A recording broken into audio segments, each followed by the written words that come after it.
Sheikh Mustafa Ali, Eluru ఐక్యోపాధ్యాయ federation జిల్లా అధ్యక్షులు. ఈ రోజున జిల్లా గ్రంథాలయాలని కూడా పునర్విభజన చేసి తప్పనిసరిగా వాటిని కేంద్రీకృతంగా చేస్తూ అందుబాటులోకి తీసుకురావాలనే ఆలోచనతో కొత్త కమిటీగా ఏర్పాటు చేయడం జరిగింది. ఆ కమిటీలో భాగంగా ఈ సమ్మర్ క్యాంపుల్లో జరిగేటటువంటి కార్యక్రమాలన్నింటిని కూడా ప్రతి గ్రంథాలయాన్ని సందర్శించి అక్కడ జరుగుతున్నటువంటి అంశాలు పరిశీలిస్తూ ఇలా చేస్తే బాగుంటుంది అని చెప్పి తెలియజేసుకుంటూ కూడా తప్పనిసరిగా అభివృద్ధి పదంలో నడిపించడం కోసం ప్రయత్నం చేసే భాగంగా మా ప్రయత్నం మేము చేస్తున్నాము. ఆ క్రమంలోనే ప్రభుత్వానికి మేము డిమాండ్ చేసేది ఏంటంటే ఉన్నటువంటి వసతులను ఇంకొద్దిగా పెంచుతూ జిల్లా కేంద్రంలో ఉన్నటువంటి గ్రంథాలయాన్ని తప్పనిసరిగా అక్కడ ఉన్నటువంటి గ్రంథాలయం పాడుపడిపోయే పరిస్థితిలో ఉంది. అక్కడ తెలుసుకొని చదువుకొని చేద్దాం అనుకున్నటువంటి విద్యార్థుల దశలో ఉన్నటువంటి విద్యార్థులందరూ కూడా ప్రాణ భయంతో ఉన్నటువంటి సందర్భాలు మనం ఎదురు చూస్తూ ఉన్నాము. పెచ్చులు ఊడిపోయి ఏ క్షణాన ఎలా పడిపోతాయో ఏంటో అనే భయంతో బాధపడుతూ ఉన్నటువంటి సందర్భాలు. కాంపిటేటివ్లో పాల్గొనేటటువంటి విద్యార్థులు ఎక్కువగా ఈ జిల్లా కేంద్రంలో ఉన్నటువంటి కేంద్ర గ్రంథాలయంలో అనేక రకాల పోస్టులు గ్రూప్ 1 ఆఫీసర్ క్యాడర్ కూడా సెలెక్ట్ అయినటువంటి సందర్భాలు మనకు ఉన్నాయి ఏలూరు జిల్లాలో. మరి ఇటువంటి ఇంకా అభివృద్ధి చెందాలి, ఎక్కువ మంది విద్యార్థులు ఆ అంశాల్లో ముందు ఉండాలి అని అంటే తప్పనిసరిగా ఉన్నటువంటి సౌకర్యాలు కల్పించుతూ మరి ఇక్కడ ఎటువంటి ఇబ్బందులు లేకుండా కల్పించాలనే ఆలోచనతోనే, అలాగే సమ్మర్లో జరిగేటువంటి క్యాంపు కార్యాలయాలు కూడా మరి చక్కగా సక్సెస్ చేసే క్రమంలో కావాల్సినటువంటి ఫండింగ్ కూడా ఎక్కువగా రిలీజ్ చేసి మరి పారితోషికాలు పిల్లలకి పాల్గొన్నటువంటి పిల్లలకు కానీ పార్టిసిపేట్ చేసి వాళ్ళకి విద్యాబుద్ధులు నేర్పేటటువంటి అంశాలు ఉన్నటువంటి గెస్ట్ లెక్చరర్స్కి కొన్ని అభివృద్ధిగా చేసి చూడటానికి అవకాశాలు ఉన్నటువంటి అంశాలు మరి దృష్టి సారించాలని చెప్పి కోరుకుంటూ మరి ఈ సందర్భంగా నేను తెలియజేసుకుంటున్నాను. నా పేరు నాగేశ్వర్ అండి. ఆంధ్రప్రదేశ్ గ్రంథాలయ పునర్వికాస ఉద్యమ వేదిక జిల్లా కన్వీనర్ని. కొన్ని వందలాది మందికి జ్ఞానం ఇస్తున్నటువంటి జ్ఞాన భాండాగారం మన జిల్లా కేంద్ర గ్రంథాలయం నేడు శిథిలావస్థలో ఉంది. నో హెల్మెట్ నో ఎంట్రీ, భవనం శిథిలావస్థలో ఉంది. పాఠకులు జాగ్రత్త వహించాలనేటువంటి ప్రమాద హెచ్చరిక బోర్డులు పెట్టుకొని బిక్కుబిక్కుమంటూ గ్రంథాలయంలో గడుపుతున్నటువంటి పరిస్థితి ఈరోజు మనం చూస్తున్నాము.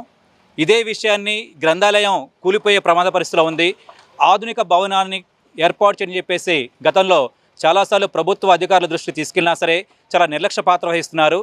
రాబోయేది వర్షాకాలం, ఇప్పటికే పెచ్చులు ఊడిపోయి చిన్న వర్షానికే బిల్డింగు చాలా దీనమైన పరిస్థితిలో కురుస్తున్న పరిస్థితి మనకు కనిపిస్తూ ఉంది. కాబట్టి ప్రమాదం జరగక ముందే ఇప్పుడున్న ప్రస్తుత భవనానికి నూతన భవనాన్ని కట్టాల్సినటువంటి అవసరం ఉంది. నూతన భవనం కట్టడానికి సమయం పడుతుంది. కాబట్టి ఈలోపే వెంటనే వర్షాకాలం ప్రారంభం కాకముందే ఈ గ్రంథాలయాన్ని వేరే తాత్కాలిక పక్కా భవనానికి మార్చి నూతన భవనాన్ని ఆధునిక వసతులతో నూతన సాంకేతిక పరిజ్ఞానంతో నిర్మించాలని కోరుకుంటున్నాము. నిర్మించేటువంటి గ్రంథాలయం కూడా సాహిత్య సాంస్కృతిక కళారంగాలకు బాలలకు మహిళలకు వేదికలుగా ఉపయోగపడేటువంటి గ్రంథాలయాన్ని ఏర్పాటు చేయాలని కోరుకుంటున్నాము. అలాగే ఆంధ్రప్రదేశ్ గ్రంథాలయ పునర్వికాస ఉద్యమ వేదిక తరపున ఈరోజు మేము డిమాండ్ చేస్తుంది ఏంటంటే స్థానిక సంస్థలు ప్రజల దగ్గర నుంచి గ్రంథాలయ సెస్ రూపంలో 8% డబ్బులు వసూలు చేసుకుంటున్నాయి. ఆ డబ్బులు వసూలవుతున్నప్పటికి కూడా ఇప్పటికి కూడా ఆ డబ్బుని గ్రంథాలయాలకు చెల్లించడం లేదు. దానివల్ల కూడా గ్రంథాలయాలు విద్యార్థులకు అవసరమైన పుస్తకాలు కొనుగోలు చేయలేకపోతున్నారు, భవనాన్ని ఆధునీకరించుకోలేకపోతున్నారు. కాబట్టి ఈరోజు గ్రంథాలయాలు వెనకబడిపోతున్నాయి అనేది దానికి కారణం ఏంటంటే ఈ ప్రభుత్వ గ్రంథాలయానికి సరైన నిధులు లేకపోవడం దాని ప్రధాన కారణము. కాబట్టి స్థానిక సంస్థలు వసూలు చేసుకున్నటువంటి ఏవైతే సెస్ ఉందో ఆ బకాయిలు ఉన్నాయో వెంటనే గ్రంథాలయానికి చెల్లించాలని చెప్పేసి కోరుకుంటున్నాము. అలాగే గ్రంథాలయాలు వెనుకబడడానికి ప్రధాన కారణం ఏంటంటే పర్మనెంట్ ఉద్యోగస్తులు ఇక్కడ లేకపోవడము, కేవలం అవుట్సోర్సింగ్ ఉద్యోగులతో కాంట్రాక్ట్ ఉద్యోగులతో మాత్రమే ఈరోజు గ్రంథాలయాలు నడుపుతున్నారు.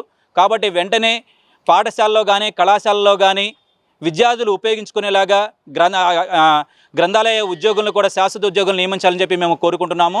శుభం సంబరం జీవి మాల్ తో ప్రారంభం. ప్రతి 10,000 రూపాయల షాపింగ్ పై 149 రూపాయలకే డఫల్ బ్యాగ్, 15,000 రూపాయల షాపింగ్ పై 549 రూపాయలకి 20 ఇంచెస్ సూట్ కేస్, 25,000 రూపాయల షాపింగ్ పై 749 రూపాయలకే 24 ఇంచెస్ సూట్ కేస్, 30,000 రూపాయల షాపింగ్ పై 949 రూపాయలకే 28 ఇంచెస్ సూట్ కేస్ పొందండి.